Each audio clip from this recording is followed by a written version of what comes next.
Okay, now we better finish our lecture.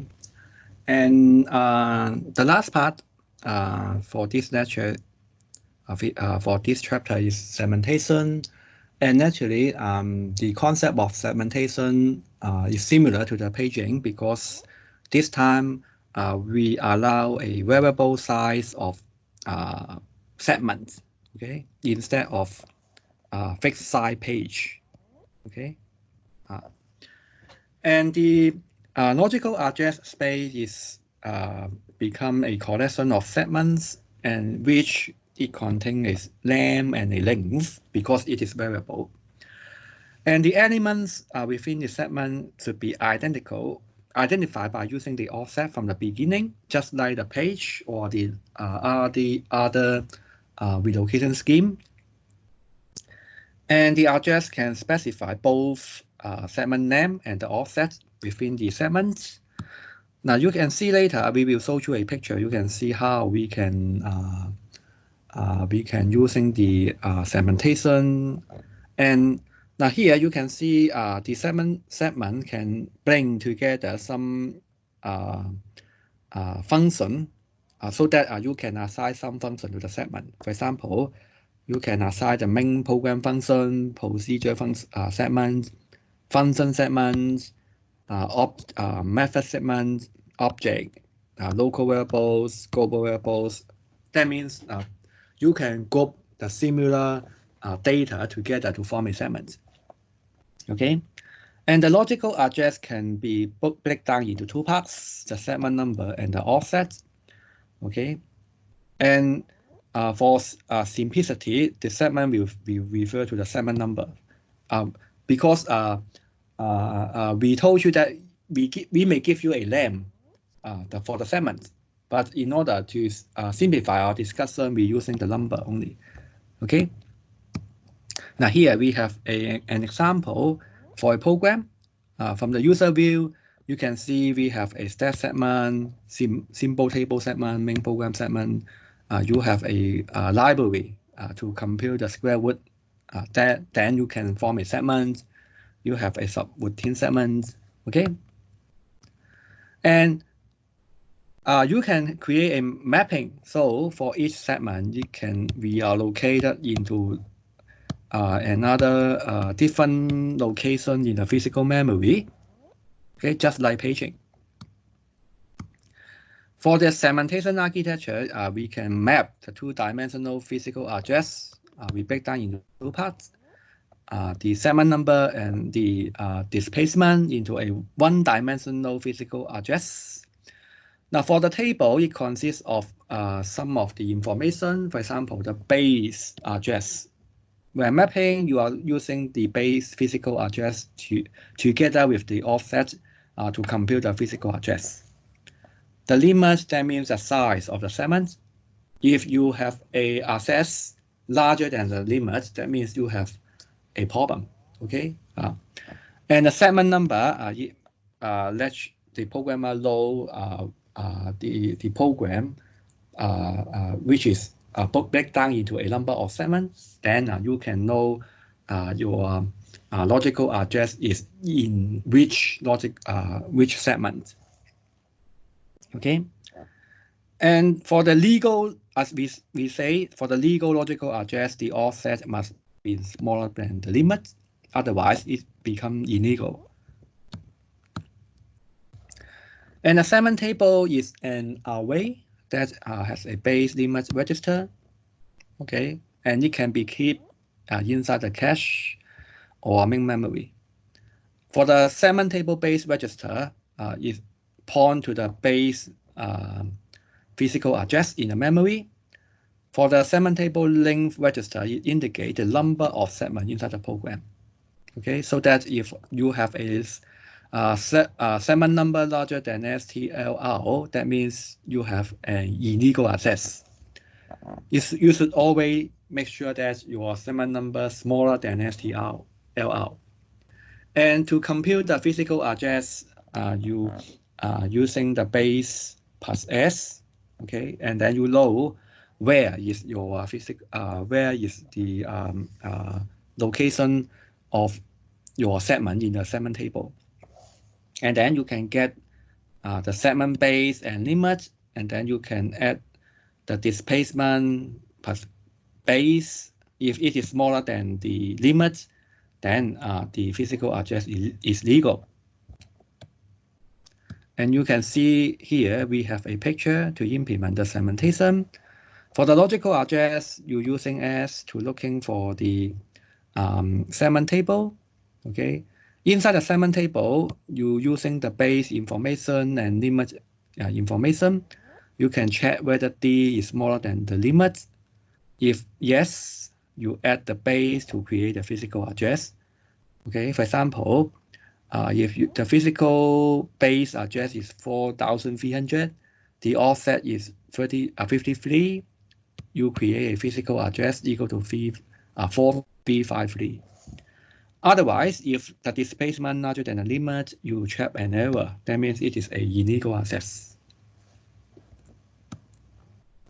Now here we give you an example. You can see we have 5 segments and we have the segment table, and the base address is showing you in the second column, and the limit is in the first column, and therefore by using these two values, you can draw a picture on how the segment is stored inside the physical memory.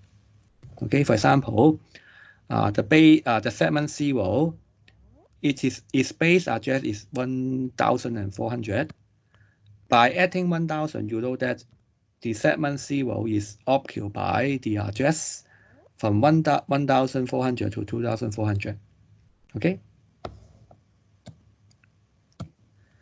Now for the fragmentation, the segment size is variable size. Therefore, it suffers from the external fragmentation because you still have some holes inside the physical memory. Therefore, we have the dynamic storage allocation problem, and you may use best fit or first fit, but the problem may become smaller because normally the size of a segment is smaller than the program. Therefore, you can easily find a hole to store the segments. And it cause the external fragmentation, and you can apply the compression to reduce the hole inside the memory. And the extent of hole should be depends on the average number of segment size, and you can apply compression, okay, so that you can move the hole to become a larger holes to solve the external fragmentation problem. Okay, now here we complete this chapter, and I hope that you can understand the memory inside the computer. Okay, and in this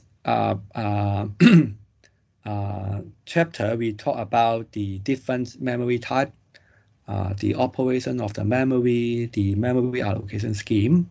Okay, and certainly we will give you a tutorial on it, and you can understand how can we attempt to solve the problem relating to memory. Now in next lecture, we will talk about the input and output system. Okay. Now, before we move on, we will let you know the result on our survey that we told you that about the laboratory arrangement. Now it seems that now I don't know whether we still can allow to have the lab, but according to our to your preference, we show you the result first.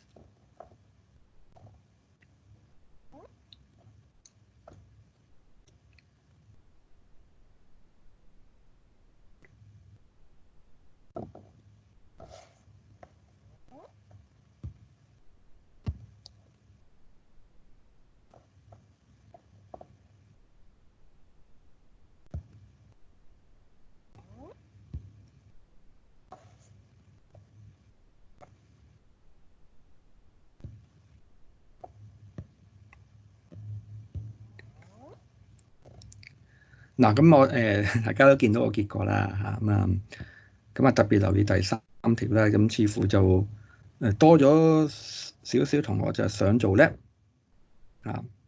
咁同埋咧就根據最新消息咧，上次都同大家講過啦，就係個 lab 咧就4月6號 open 嘅，咁所以咧就我哋都可以做嘅。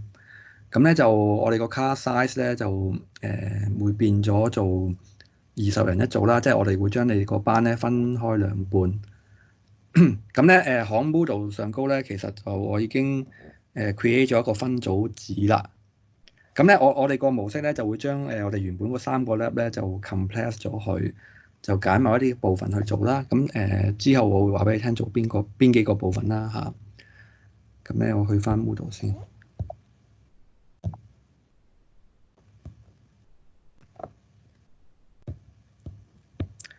嗱咁最新消息咧，咁其實咧就可能嗱我唔知我哋呢一科需唔需要考試啦，不過就我都要睇嗰個安排係點啦嚇。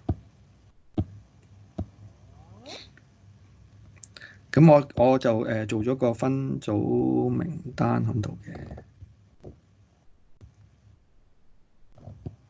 係啦個分組名就咁啦。咁咧嗱，如果同學咧就做 lab 嘅時間咧，咁你我哋有2個日子嘅，咁你哋是但揀一個啦嚇。咁咧就2至3個人一組啦嚇。咁如果分到組之後咧，就揀同一個 number 咧，就喺入邊填就得啦。OK 嚇。咁咧就預計17號同24號會做啦。咁我最新個安排咧就係最尾嗰堂咧5月8號嗰堂咧就我哋會做一個嘅 online open book 嘅 in-class assignment 嘅，得唔得啊？咁詳細咧我會話你聽會做啲乜嘢啦嚇。咁呢度係一啲嘅最新嘅安排啦。咁至於考試咧，嗱考試咧就似乎就唔好似唔係咁想嗱其他科咧就普遍唔係咁想考嘅。不過咧，因為我哋呢啲科咧就會做一個 HKIE 嘅 accreditation，咁所以咧我見到阿余 Sir 嗰2科咧都會考試啦。咁如無意外咧，我哋呢一科都會考試。嗱不過個考試咧就會 reduce 做2個鐘嚇。咁詳細咧我就會再話俾你聽係點樣啦嚇。OK。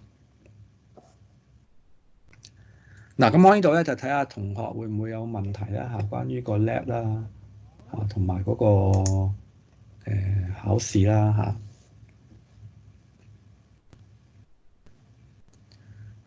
嗱係啦，咁仲有其實我哋個 test 咧會 replace 咗by一個嘅 assignment 嘅。咁其實係week 13嗰一個assignment 咧，就其實係嗰樣嘢啦嚇，就係我哋會做嗰個online in-class open book 嘅 assignment 啊，咁就係會攞嚟取代嗰個所謂我哋個 midterm test 啦。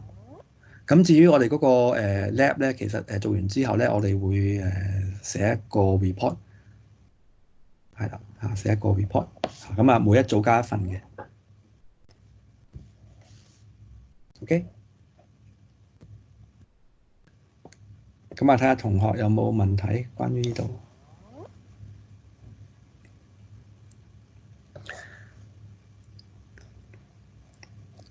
如果得咧，我哋咧就睇一睇今日我幫大家準備嗰個 tutorial 啦。嗱，今日嗰個 tutorial 咧，我哋就會做 C++ 嘅。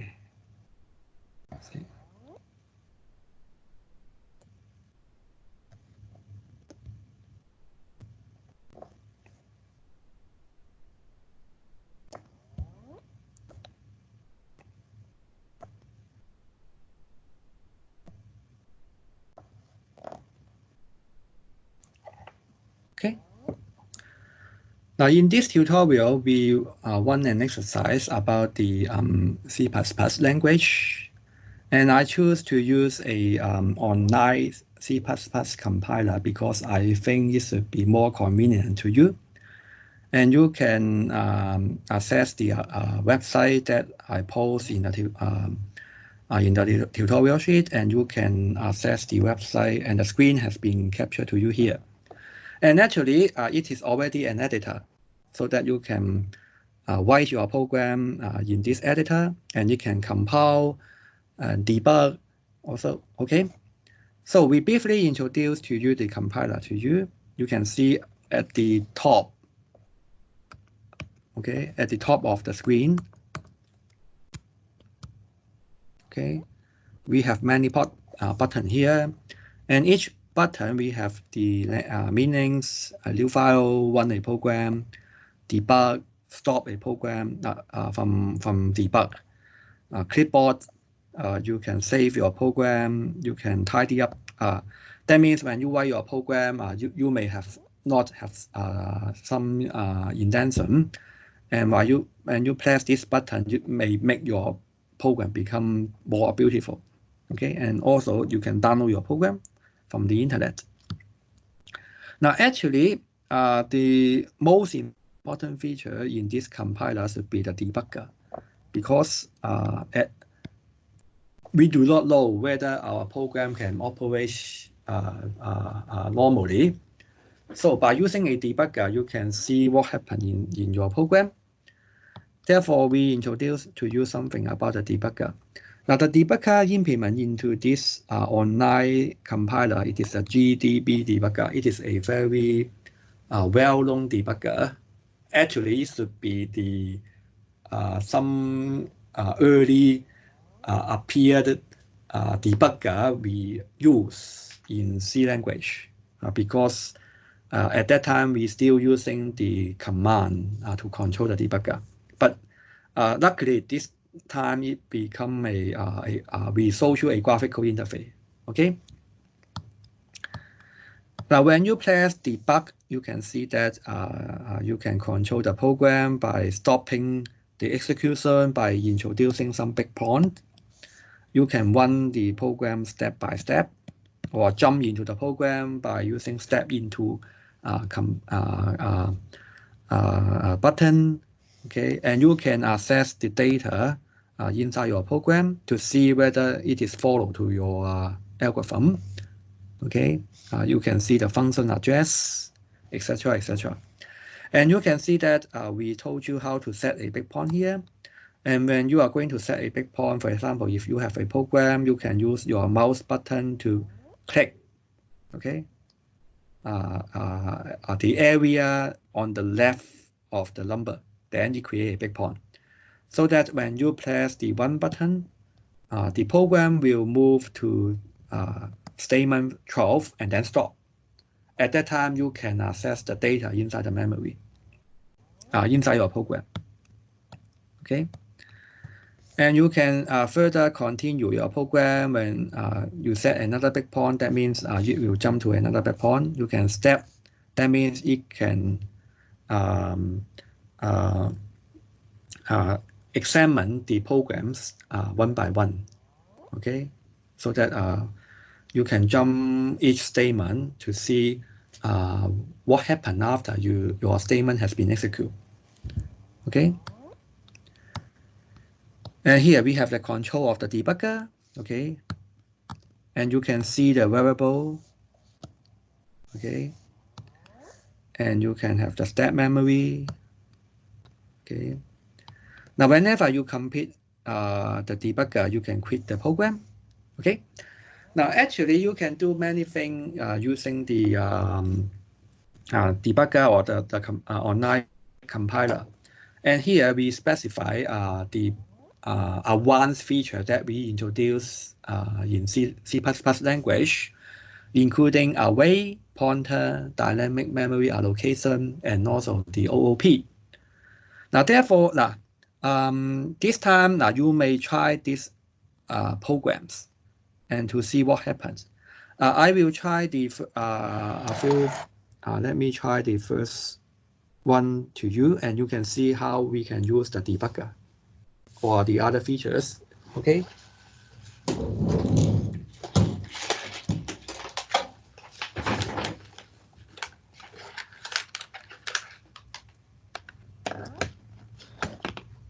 Now let me open the debugger for you. Sorry, the online compiler first.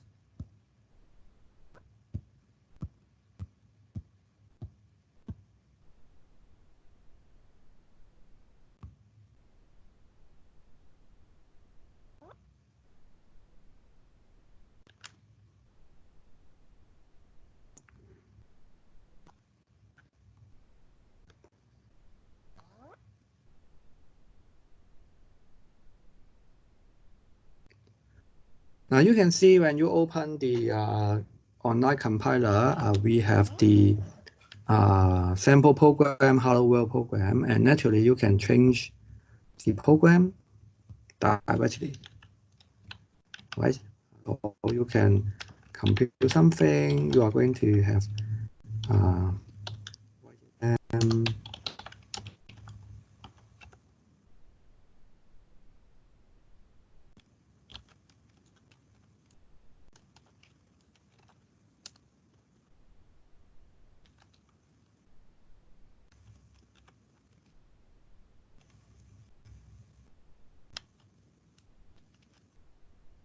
now see out actually it is a streaming output stream to show the output in the display, and you can follow the format to output the variable onto the display.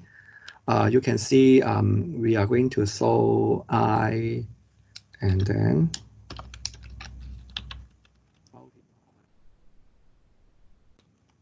J equal O.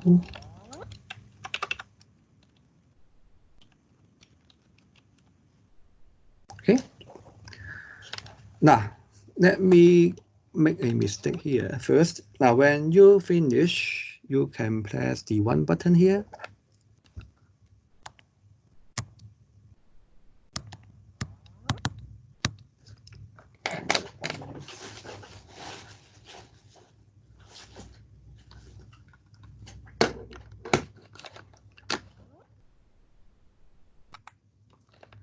Now you can see the program will compile, and if you have a syntax error, it will tell you which line has a problem. Now you can see line 5 has a problem.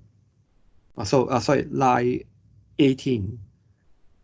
That means here. Actually, we missed a semicolon here. So when you add a semicolon and you can run again, so you can see the output. Okay, we make a calculation. 2 times 3 equal to 6. Okay, and now you can see what happened by using a debugger.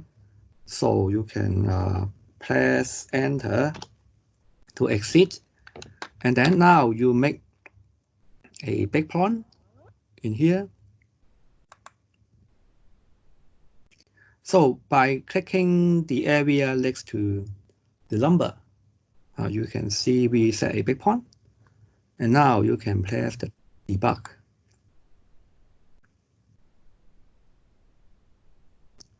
Okay. Now you can see that now the program is entered to the debugging mode, and then you can press the start button to let the debugger to execute.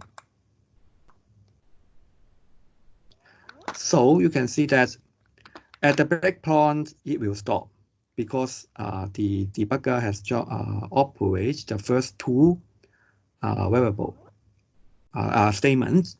You can see that now I is equal to 2, J is equal to 3. And you can see at your right-hand side, we have the some tables to show you the variable contain.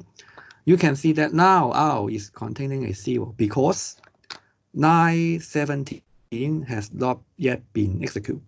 Okay, so if you are going to see the result, you press the either one, step over.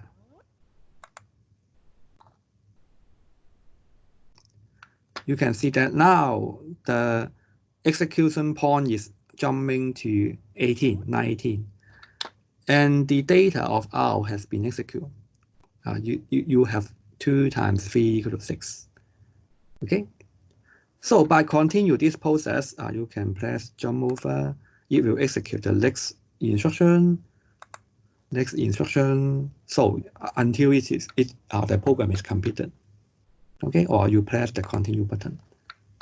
Okay, so you can see the result on the output. Okay, now I think the debugger should be a very important feature for you to write a program.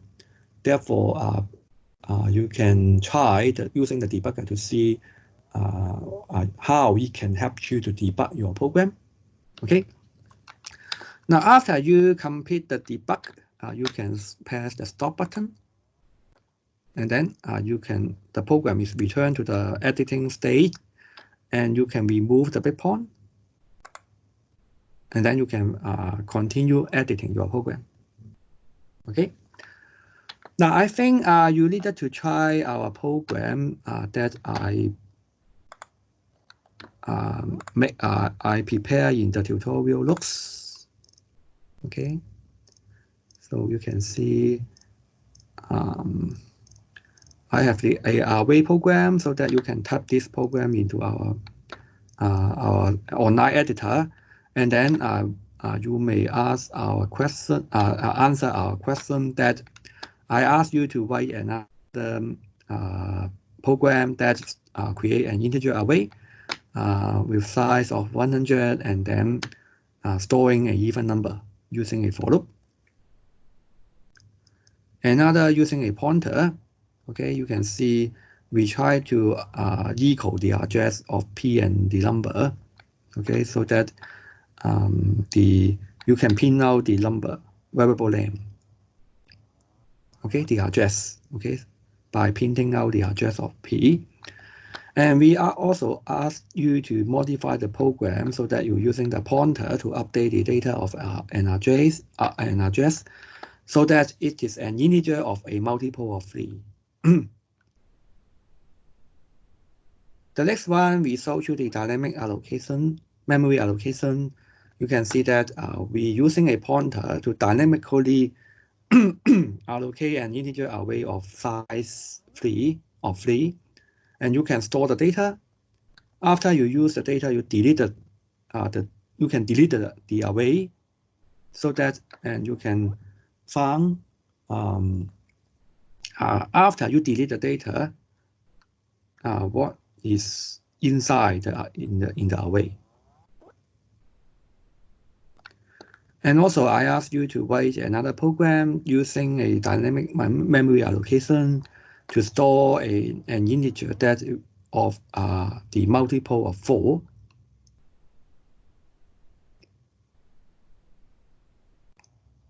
And lastly, we show you a OOP example.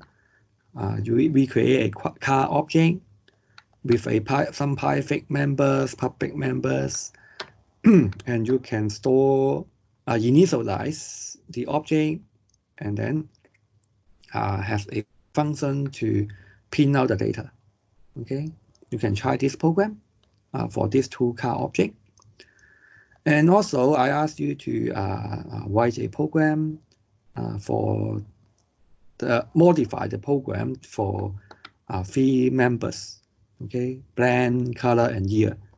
Okay. And again, after you write your program, you can submit your programs in the Moodle, and I will check for you. Okay. Now, the remaining time, I let you to practice. Okay. And if you have any question, you can ask me. Okay.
你哋係咪做緊啲 program 㗎？如果有問題可以問我嘅喎，可以show 翻個 screen 俾我問我嘅喎，得唔得？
Okay. Do you have any question on our tutorials or the lecture?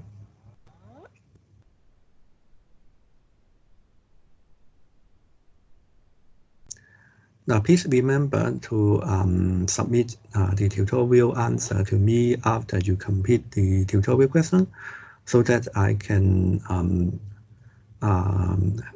check it to see whether you know the concept on C++. Okay.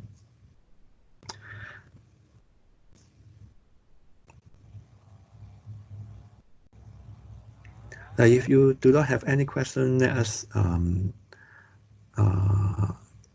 join the class. Okay.